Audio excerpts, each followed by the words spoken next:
బట్టలు కట్టుకోవాలి. ఓకే గురుగారు, కాలర్ ఉన్నారు, మాట్లాడదాం. హలో హలో, నమస్తే అండి, మీ పేరు?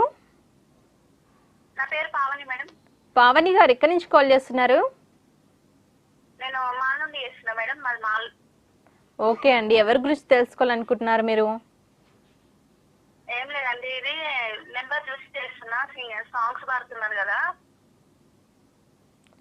ఇది సాంగ్ ప్రోగ్రామ్ కాదమ్మా, ఇది జాతక బల గ్రహ బల కార్యక్రమం. గురువు గారు వివరించండి గురుగారు. అదే అమ్మా, కొత్త బట్టలు, అభ్యంగన స్నానం చేసి కొత్త వస్త్రాలు కట్టుకోవడం. కొత్త బట్టలు అంటే కొత్త బట్టలలో కూడా లక్ష్మీదేవి అనుగ్రహం ఉంటుంది అని మనం కుంకుమ పెట్టుకొని లక్షణకరంగా కొత్త బట్టలు కట్టుకుంటాం.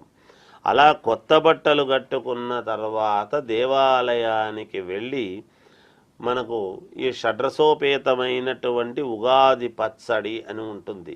దేవుడి యొక్క ఆశీర్వచనము మనం తీసుకొని అనుగ్రహము పొంది ఉగాది పచ్చడి, మన జీవితంలో తీపి, వగరు, పులుపు, చేదు అన్నీ ఉంటాయి. అందుకని ఆ ఉగాది పచ్చడి అనేటువంటిది తీసుకొని మనము సంతోషముగా ఇవాళ ఇంట్లో చేసినటువంటి పిండి వంటలు ఆనందముగా తిని మనము, మన కుటుంబ సభ్యులు, మన బంధువులు, మిత్రులు, శ్రేయోభిలాషులు, స్నేహితులు, అందరూ ఆంతరంగికులు, ఆత్మీయులు అందరూ కలిసి సంతోషముగా ఏదో కాసేపు ముచ్చటించుకొని సాయంకాలము పూట మామూలుగా మొదటంతా కూడా పంచాంగ శ్రవణం, పఠనం అనేటువంటివి ఉండేది.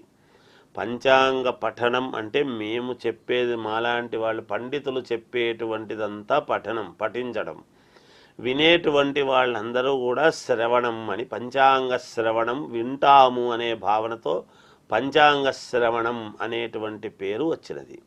అలా పంచాంగములో ఉండేటువంటి వివరాలు అన్నీ కూడా తెలుసుకొని మనము ఉగాది పండుగ నాడు చాలా సంతోషముగా ఆనందంగా గడపవలసినటువంటి విధి విధానము ఉన్నది ఎప్పుడు కూడా.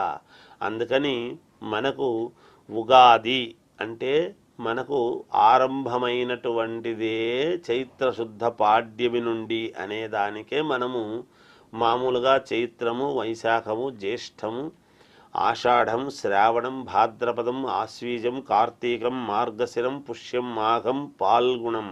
ఇవాళ పాల్గుణ మాసము చివరి రోజు, ఇవాళ అమావాస్య అయింది అంటే రేపు తెల్లవారితే మామూలుగా ఉగాది పండుగ ప్రారంభము జరుగుతూ ఉన్నది. ఈ సంధికాలంలో ఉన్నాం మనం.